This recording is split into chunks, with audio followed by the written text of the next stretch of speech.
एक बार तथागत गौतम बुद्ध से उनके एक शिष्य ने कहा, बुद्ध, मैं क्या करूं?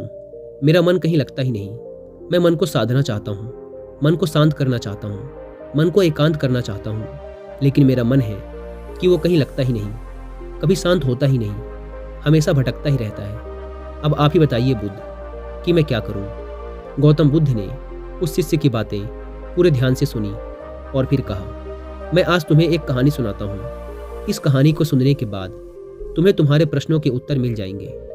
गौतम बुद्ध ने कहानी सुनानी शुरू की कि एक बार एक गुरु अपने कुछ शिष्यों को ध्यान साधना सिखा रहे थे। तभी एक शिष्य ने खड़े होकर कहा, गुरुजी, मेरे मन में पिछले कई दिनों से एक प्रश्न चल रहा है, लेकिन मुझे इसका उत्तर नहीं मिल पा रहा। क्या मैं आपसे वो प्रश्न पूछ सकता हूँ? गुरु ने कहा, बिल्कुल पूछ सकते हो, पूछो, क्या प्रश्न है तुम्हारा? शिष्य ने कहा, जैसे हम सब खाना खाते हैं तो हम सबकी भूख मिट जाती है, लेकिन ये ध्यान के संदर्भ में ऐसा क्यों नहीं होता? हम सब आपके बताए अनुसार एक जैसा ही ध्यान करते हैं, लेकिन कोई पहले और कोई बाद में ध्यान को उपलब्ध होता है, और कोई तो पूरी जिंदगी ही ध्यान को उपलब्ध नहीं हो पाता। जैसे खाने से हम सब की भूख मिट जाती है, वैसे ही ध्यान से भी हम सबके मन शांत हो जाने चाहिए, लेकिन ऐसा नहीं होता। आखिर क्यों? गुरुजी ने कहा, कल गांव के सबसे बड़े सेठ के घर मुझे खाने पे बुलाया गया है, तुम भी कल मेरे साथ वहां चलना। इतना कहकर गुरुजी वहां से चले गए।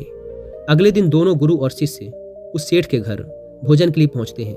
उस सेठ की पत्नी ने उन्हें भोजन पे बुलाया था। उन दोनों के साथ ही वह सेठ भी भोजन करने बैठ जाता है। जैसे ही वह सेठ भोजन का पहला निवाला अपने मुंह के अंदर डालता है, भोजन की थाली को उठाकर दूर फेंक देता है और अपने नौकरों को चिल्लाकर कहता है, कैसा बेहुदा खाना बनाया है, इसमें बिल्कुल भी स्वाद नहीं है, जाओ और जाकर मेरे लिए दूसरा भोजन बनाकर लाओ। और वह वहां से उठकर चला जाता है। सेठ की पत्नी उन दोनों गुरु शिष्य से माफी मांगती है और उन्हें बड़े प्रेम से भोजन परोसती है। दोनों भोजन करते हैं, लेकिन गुरु अंत में 2 रोटियां अपनी थाली में छोड़ देते हैं और सेठ की पत्नी से कहते हैं, बेटी, क्या तुम ये दोनों रोटियां मुझे एक कपड़े में बांध कर दे सकती हो? सेठ की पत्नी ने वो दोनों रोटियां एक कपड़े में लपेट कर गुरु को दे दी। फिर वो दोनों वहां से निकल पड़े। रास्ते में गुरु ने शिष्य से पूछा, तुम्हें भोजन कैसा लगा? शिष्य ने कहा, भोजन तो बहुत स्वादिष्ट था गुरुजी। गुरु ने कहा, बस स्वादिष्ट, और इसके आगे तुम्हें कुछ भी नहीं लगा? शिष्य ने कहा, इसके आगे और क्या लग सकता है? भोजन अच्छा था, स्वादिष्ट था, उससे मेरा पेट भर गया, और क्या? गुरु ने कहा, अच्छा बताओ, जब भोजन स्वादिष्ट था तो उस सेठ को भोजन स्वादिष्ट क्यों नहीं लगा? तुम तो कह रहे हो कि भोजन बहुत स्वादिष्ट था, फिर उसे भी स्वादिष्ट लगना चाहिए था, लेकिन उसे नहीं लगा, तो आखिर ऐसा क्यों हुआ? शिष्य ने कहा, गुरुजी, ये बात तो मुझे भी समझ नहीं आई। भोजन तो ठीक ही बना था, लेकिन पता नहीं उस सेठ को क्यों पसंद नहीं आया। मुझे तो कुछ समझ नहीं आ रहा, आप ही बताइए। गुरु ने कहा, बताऊंगा, लेकिन अभी तुम चुपचाप मेरे साथ चलते रहो। चलते चलते दोनों गुरु और शिष्य बहुत आगे तक आ गए। शिष्य ने पूछा, गुरुजी, आखिर हम जा कहाँ रहे हैं? हम अपने आश्रम के मार्ग पर तो नहीं हैं? गुरु ने कहा, बस तुम चलते रहो। बहुत दूर चलने के बाद एक जगह पर एक बहुत ही पतला और फटेहाल इंसान आकर गुरु के पैरों में गिर पड़ा और कहने लगा, हे भगवान, मेरी मदद करो। मैंने पिछले 4 दिनों से कुछ भी नहीं खाया, कृपया आप मुझे कुछ खाने को दो। गुरु ने उस भूखे इंसान को एक पेड़ के नीचे बैठाया और फिर वो दोनों रोटियां उसे खाने के लिए दे दी। रोटियां देखते ही उस भूखे इंसान की आंखों में चमक आ गई। उसने खाना शुरू किया। खाते वक्त उसकी आंखों से आंसुओं की धारा बह रही थी। वह रोता जा रहा था और खाता जा रहा था, साथ ही अपने हाथों से ऊपर की तरफ कुछ इशारा भी करता जा रहा था। शायद उस अनंत शक्ति का धन्यवाद कर रहा था इन रोटियों के लिए कि तूने ये रोटियां देकर मेरी जान बचा ली। रोटियां खाने के बाद उसने गुरुजी का धन्यवाद किया और वहां से जाने लगा। गुरुजी ने उसे रोककर पूछा, भोजन का स्वाद कैसा था? उसने कहा, स्वाद तो था ही नहीं भगवान। इन रोटियों में तो साक्षात परमात्मा था, जीवन था, अमृत था इन रोटियों में। इतना कहकर वो गरीब इंसान वहां से चला गया। उसके जाते ही गुरु ने शिष्य को समझाते हुए कहा, देखो, भोजन एक ही था, लेकिन सेठ को उसमें जरा भी स्वाद नहीं आता। तुम्हें उसमें स्वाद आता है और इस इंसान को उस भोजन में स्वाद नहीं आता, बल्कि जीवन, परमात्मा और अमृत नजर आते हैं। इसी से समझा जा सकता है कि भोजन और इंसान की संतुष्टि में कितना अंतर है। सेठ को इस भोजन से बिल्कुल संतुष्टि नहीं मिलती, तुम्हें थोड़ी संतुष्टि मिलती है, लेकिन उस भूखे इंसान को इसी भोजन से अनंत संतुष्टि मिलती है। बिल्कुल ऐसा ही ध्यान के संदर्भ में भी होता है। जिसकी जितनी बड़ी चाहत होती है, जितनी बड़ी प्यास होती है, वह उतनी ही जल्दी अपना रास्ता बना लेता है। जिस इंसान के अंदर ध्यान के लिए जितनी बड़ी प्यास होती है, ध्यान के लिए जितनी बड़ी चाहत होती है, वह उतनी ही जल्दी ध्यान की अवस्था को प्राप्त कर लेता है। वह शिष्य अब अपने गुरु की बात समझ चुका था। उसे अपने प्रश्नों का उत्तर मिल चुका था। दोस्तों, अगर आप गौतम बुद्ध, उनकी विचारधारा और बुद्धिज्म के सिद्धांतों के बारे में डिटेल से जानना चाहते हैं तो इसके लिए आपको एक किताब जरूर पढ़नी चाहिए जिसका नाम है बीइंग टू बिकमिंग बुद्धा। इस किताब में लेखक ने गौतम बुद्ध के शुरुआती जीवन, उनके द्वारा बताए गए मध्यम मार्ग, बुद्ध के द्वारा बताए गए 4 आर्य सत्य एवं अष्टांगिक मार्ग, philosophy of Buddhism, Buddhism around the world, present Dalai Lama, Buddha का मानवता के लिए संदेश, festival and holy places of Buddhism इत्यादि को बहुत ही सरल शब्दों में और डिटेल से समझा रखा है। इसलिए एक बार आपको इस किताब को जरूर पढ़ना चाहिए। लेकिन अगर आपके पास इस किताब को पढ़ने का टाइम नहीं है तो आप हिंदी में इस पूरी किताब को सुन भी सकते हैं कुकू एफएम ऐप पर। मैंने भी इस किताब को कुकू एफएम पर ही सुना है। कुकू एफएम के बारे में तो आप सब जानते हैं कि यह इंडिया का one of the best audio book platform है, जहां पर आप एक बुक से भी कम की कीमत पे करके पूरे 1 साल तक हजारों बुक्स को ऑडियो फॉर्म में सुन सकते हैं, वो भी अपनी मनपसंद लैंग्वेज में। नॉर्मली इस प्लेटफॉर्म के 1 साल का सब्सक्रिप्शन पड़ता है 399 रुपीज़ का, लेकिन अभी एक सेल चल रही है, इसलिए ये आप सबको मिलेगा सिर्फ 199 रुपीज़ में अगर आप यूज़ करते हैं कूपन कोड घर50। लेकिन यह कूपन कोड 19 जून तक ही वैलिड है। अगर आप इस ऐप को डाउनलोड करना चाहते हैं तो link description and first comment पर मिल जाएगी। गौतम बुद्ध ने कहानी को समाप्त करते हुए अपने उस शिष्य से कहा, उस गुरु के शिष्य को तो उसका उत्तर मिल गया, लेकिन तुम्हें अभी तक तुम्हारा उत्तर नहीं मिला कि मन क्यों नहीं लगता। तो तुम सबसे पहले तो ये समझो कि जो लग जाए वो मन ही नहीं है। मन का तो काम ही है भटकना, एक चीज़ से दूसरे चीज़ पर भागते रहना। खासकर जब हमारे पास कोई वस्तु बहुत अधिक मात्रा में होती है तो मन उस वस्तु से ऊब जाता है, उससे भागने की कोशिश करता है। जैसे उस सेठ का मन उस भोजन से भाग रहा था।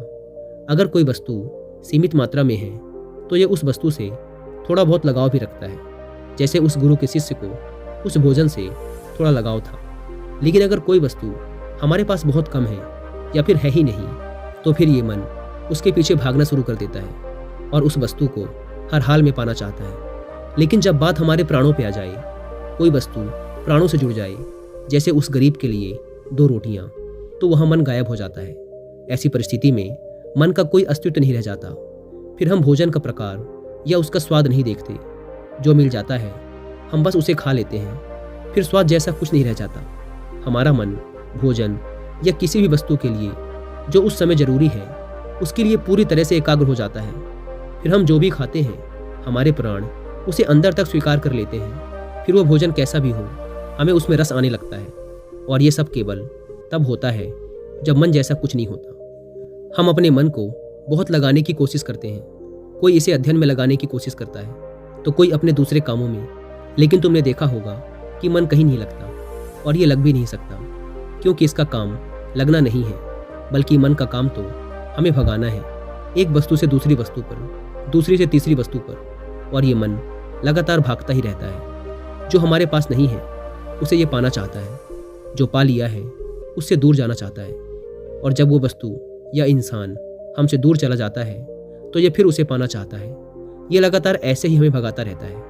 यही इसकी मूल प्रवृत्ति है। गौतम बुद्ध ने आगे कहा, अब आप लोगों के अंदर ये प्रश्न उठ रहा होगा कि अगर मन का काम भगाना है तो क्या हम जिंदगी भर भागते ही रहेंगे?